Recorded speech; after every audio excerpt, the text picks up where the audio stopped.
The Iran-backed terror group Hezbollah has launched daily barrages of rockets and attack drones that have killed Israeli civilians and soldiers and have burned over 1,000 acres of Israeli land in recent days. Some 60,000 Israelis are evacuated from their homes in the north, and the situation is completely unsustainable. Israeli Prime Minister Benjamin Netanyahu visited the region today and said Israel is preparing a, quote, extremely powerful response to Hezbollah. Welcome to Stakelbeck Tonight. I'm Erick Stakelbeck, and Hamas cares. They really do, or at least that's what our government seems to believe.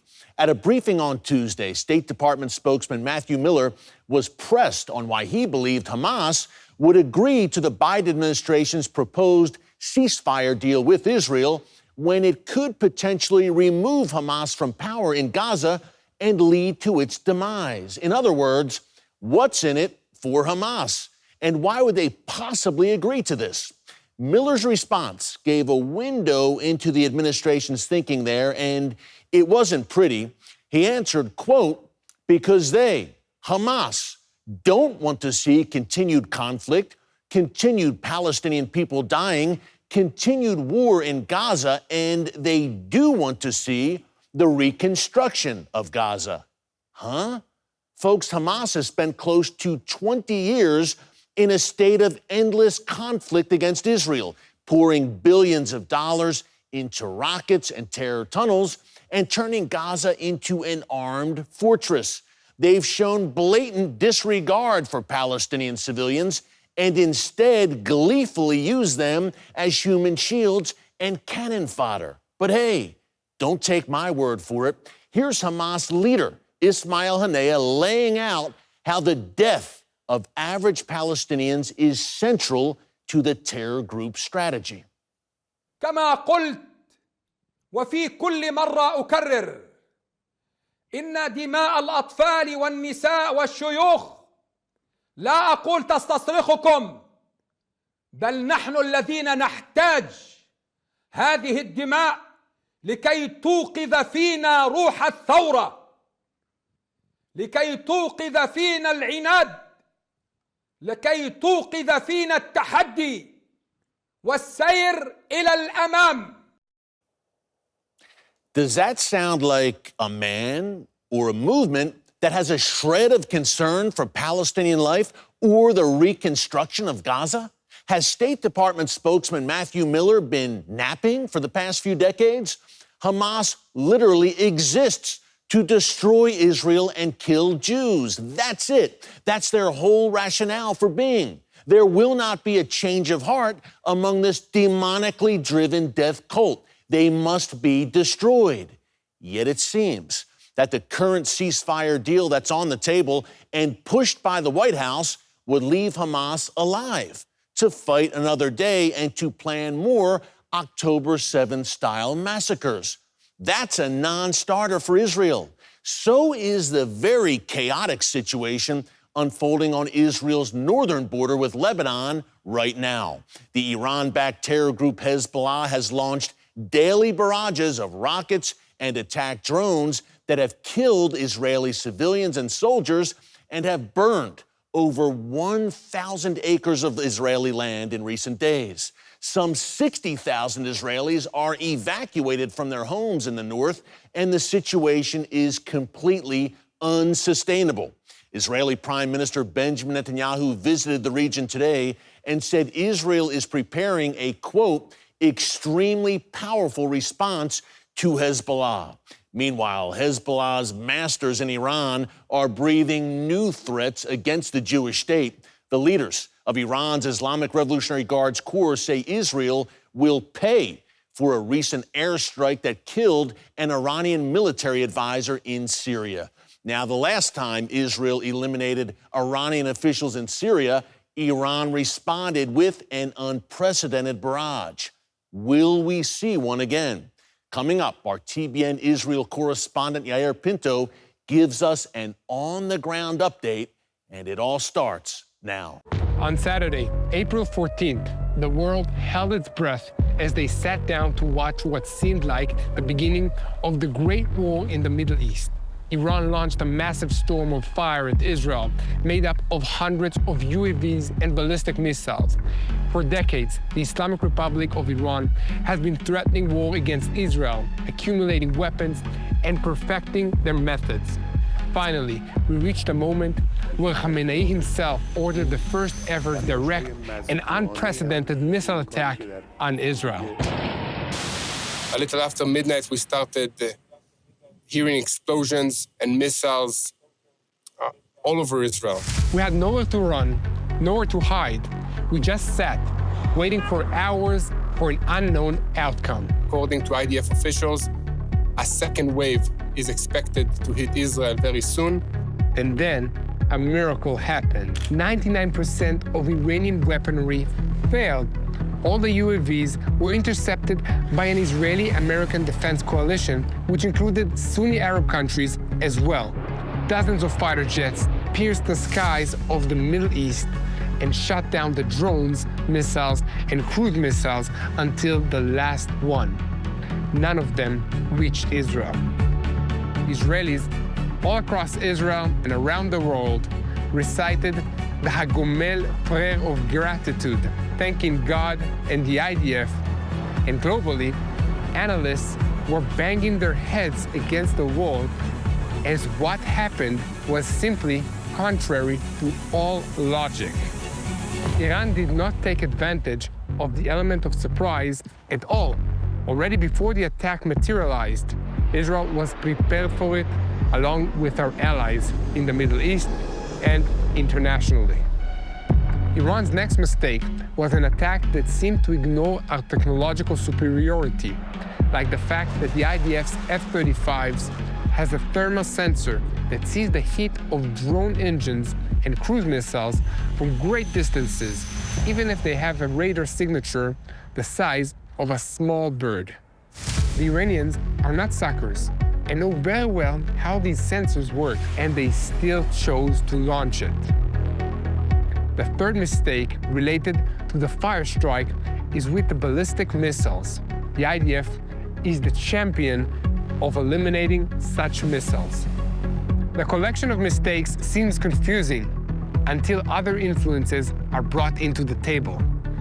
Iran may have played ping pong with us to beat someone else in football, so to speak. The Iranian leadership is portrayed as depending on proxies, having lost its determination, and being afraid of Israel. Internal problems intensify the situation. A liberal Iranian opposition, which wants a peaceful life without violent religious extremism, and a conservative Islamic opposition, which wants wars and conquests. This is why the execution and outcome of the Iranian attack on Israel was so peculiar. The attack was intended to demonstrate power internally and towards the Shiite and their partners in the Middle East, a grand gesture that the patron of the Shiites is willing to take risks to really share in the burden of fighting. Bottom line, I can understand why the Iranian attack looks like a failure. Militarily, it is indeed a failure.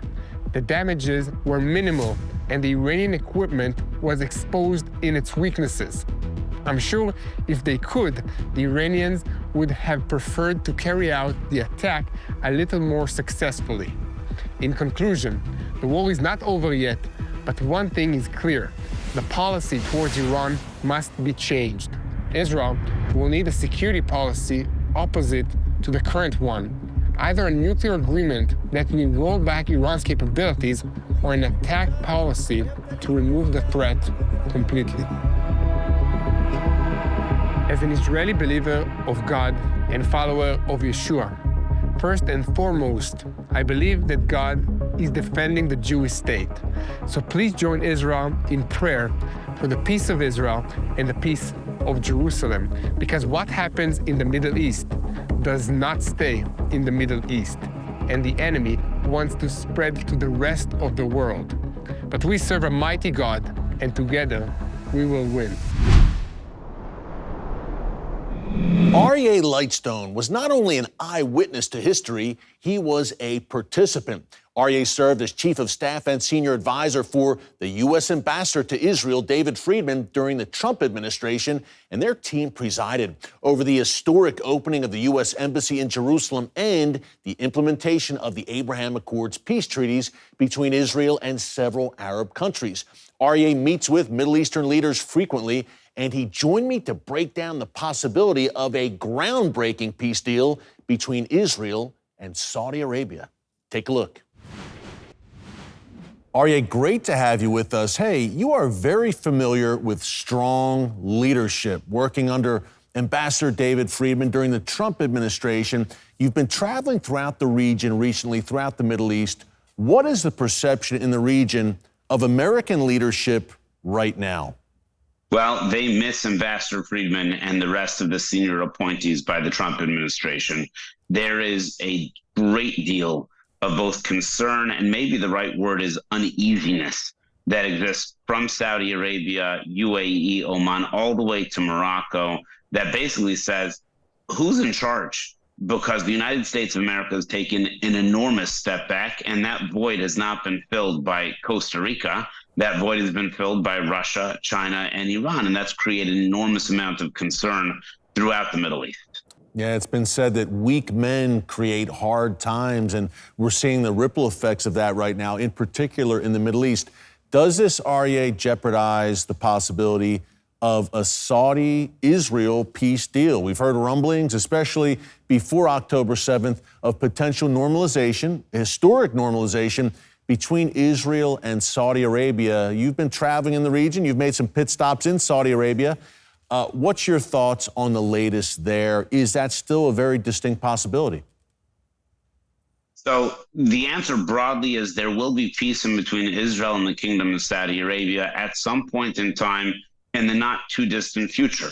However, let's understand what that possibly means. Israel and Saudi Arabia are not currently fighting with each other. Israel and Saudi Arabia currently have some, we'll call it deep sharing of information that helps both of them in terms of the security world together. At least that's what's being reported. Israel and Saudi Arabia, when they ultimately decide to normalize and create this massive regional integration throughout the Middle East, can either be, as Winston Churchill describes it, a hinge of history that changes not just the region, but the world forever, or it can be a naked transaction that, as my boss, Ambassador Friedman, used to say, is like clapping with one hand. It doesn't resonate. It doesn't matter. And what I fear before October 7th, that the U.S. broker deal in between Saudi Arabia and Israel was exactly that, a business transaction, no different than going to the grocery store and hopefully having a coupon with you. And certainly post-October 7th, there's several different issues that at least need to be examined, not the least of which Israel's reputation on the international stage has been damaged because it used to be considered invincible, supreme in its military might, its technological prowess, and its intel. And then secondly, having the ultimate superpower that Israel has. It was supposed to be with it from thick and thin, which is the ironclad alliance of the United States of America. The rest of the countries in the region frankly look at this and say, wait, if this is ironclad and this is America's best ally in the region, America doesn't know what ironclad means, and they certainly don't know how to treat a friend. No doubt. I mean, there is, despite what the Biden administration says, Aryeh, clearly the perception in the world is that there is daylight between the United States and Israel at the least opportune time when the shared enemies of the U.S. and Israel are on the march. Is there any kind of price Israel would have to pay for Saudi normalization? I'm thinking Palestinian state. Could the price potentially be too high despite the incredible potential of peace with Saudi Arabia? Well, the price is too high to make peace when you're the weakest person at the table. Israel needs to regain its strength and its position in the Middle East, and any deal that it needs to assert Palestinian statehood today turns October 7th into July 4th.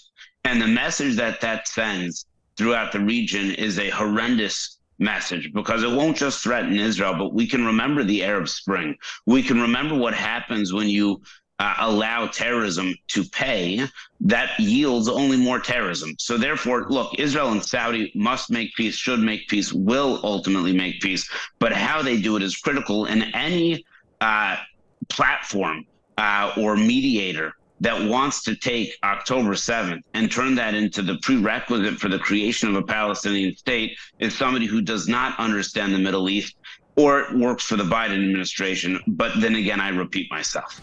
In September, actually, 2020, not even 4 years ago, I was there, you were there, on the White House lawn as we had the Abraham Accords being signed and made official. And now, less than 4 years later, the Middle East is quite literally on fire. Could you give us some signs of encouragement? Despite the madness that we see, are there still some very positive things happening beneath the radar, so to speak, that the world needs to know about in the world's most volatile region? I'll give you 3 key points of optimism. Number one, I walk around as an identifiably Orthodox Jew. It is safer for me to do so in Marrakesh, Morocco, Riyadh, Saudi Arabia, Abu Dhabi, UAE, Manama, Bahrain, than it is on the Columbia, Harvard, or Penn campuses. Let that sink in for a moment. Not only is it safer, but the appreciation and the conversations that we're able to have. People don't run and give me hugs like they used to, but they're willing to listen, they're willing to discuss, and they're willing to engage. I wish that happened on our university campuses. Number 2, we remember that fateful evening where Iran decided to hurtle 300 different projectiles, including cruise missiles, at the state of Israel. And Israel and its allies, the United States of America foremost amongst them, but including other Arab states, participated in knocking down every one of those projectiles. That only happened because President Trump in January of 2021 moved Israel from European command, where all of Israeli military coordination with the United States of America had to happen out of Europe, into Central Command, which is the Middle East where it belongs. This was actually the piece de resistance of the Abraham Accords, integrating Israel into not just the economic normalcy of the Middle East, but the military requirements of the Middle East. And when people look and see that evening and they claim miracles occurred, yes, absolutely miracles occurred, but practice in this case does make perfect. If Israel just a week beforehand started coordinating with the United States in the Middle East, along with Saudi and Egypt and others, the odds of them hitting 99% of the projectiles would have been close to 0, because they've had 4 years to drill and practice for this very moment. In this case, practice makes perfect. And I claim, and I think I'm correct about this, that had President Trump not done that, certainly President Biden would not have done that, and we'd be looking at a world war right now. Because had several of those cruise missiles gone through and created the damage that they were intended to damage, Israel would have had no choice but to strike back in incredible, disproportionate ways, leading to what would have not have been, quote, a tit for tat, but actually an open, wild shooting war in between Iran and Israel, dragging in, I'm sure, other countries. And the third piece that I think resonates, at least with the Arab countries, is that the UAE, Morocco, and Bahrain have been able to work for the Palestinian civilians in Gaza, unlike any other country in the Middle East that claims to support the Palestinians, by setting up field hospitals in coordination with the IDF and setting up relief in coordination with the IDF. Because they have a relationship with Israel, they've been able to direct support directly at civilians in Gaza, as opposed to the UN or UNRWA, where that relief goes immediately to Hamas and is useless, certainly for the war effort, and is even worse, doesn't achieve the goals of getting to the civilians in Gaza. So 3 moments of optimism, and I believe that those are the building blocks for a better Middle East. How do you feel right now about Israel with what you're seeing? I was on the ground in Israel a few months ago after October 7th, and the resilience and the unity of the people of Israel in the face of these unprecedented threats was really striking to me from a spiritual sense. How do you see it right now? If you want to look across the Western world and you want to notice a sense of pessimism, look at 18-year-olds and 22-year-olds and 28-year-olds, and all you hear are complaints from what likely is the most entitled generation in the history of mankind. Take those same kids in Israel who likely had those same complaints just 8 months ago prior to October 7th. They've put on their superhero costumes and they've become warriors to protect their families. And I wish this for nobody, but the rest of the country has been lifted up, raised up on their shoulders to try to put away petty politics, to try to put away silly differences, to understand that in Israel, the person you disagree with is your opponent, not your enemy. The people of Israel saw what enemies do. Those are not political opponents. Those are enemies of all things that are good. They are indeed the face of evil. And that in Israel, to see so starkly the difference between good and evil, the difference between right and wrong, and the difference between having purpose and meaning in your life is truly something you can feel when you go to the local grocery store or when you host a barbecue for these brave soldiers. So true. This generation, Generation Z in Israel, absolutely stunning. As we close out here, folks, a few quick thoughts and a reminder that it won't always be this way in the Middle East or the world. Take the words of the prophet Isaiah, inspired by God Almighty, Isaiah 11:9. They will neither harm nor destroy on all my holy mountain, for the earth will be filled with the knowledge of the Lord as the waters cover the sea. Folks, that holy mountain is Jerusalem, Mount Zion, and that day of peace will come when the Prince of Peace comes. When he sets his foot on the Mount of Olives in Jerusalem, he will set things straight. So take heart, be encouraged, stay in prayer, because God Almighty is still, yes, still on the throne. Stakelbeck Tonight, my all-new nightly series on current events through a bold biblical lens. Make sure you hit the subscribe button so you never miss an upload, and tap the bell icon so you're notified every time a new video is posted. And don't forget to share your thoughts, insights, and comments below. Thanks for watching, and God bless.